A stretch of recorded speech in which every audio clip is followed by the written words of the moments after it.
John Feinberg was a professor of theology when his wife was diagnosed with a progressive disorder that leads not only to a loss of all bodily movement, but to memory loss, depression, dementia, and paranoia. And his children had a 50-50 chance of getting the disease because it's genetic. He said, "In one fell stroke, we learned that my whole family was under this cloud of doom." With this in mind, he knew the theological response. That is, I have no right to put the Creator on trial as though he has done something wrong, because he has total power and authority over me. Yet I felt that God had somehow misled me, even tricked me. I had all these intellectual answers, but none of them made any difference in how I felt. He was filled with anger, and along with that came this sense of abandonment and the absence of God. Feinberg mentioned some of the miserable comforts he received. Some of his friends said that God often uses one problem to spare us from other problems we'll never know.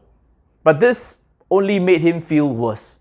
What could be worse than seeing his wife die by inches over the years?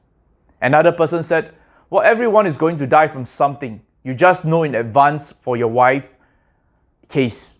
Now, well, that is true, but most people would not want to know this information. Other people shared about some very terrible things they had experienced in order to say, "I understand how you feel." And Feinberg responded, "What helps is not knowing you feel like I do, but knowing that you care." He felt he wasn't being allowed to lament or wail or cry out like David in the Psalms or Job.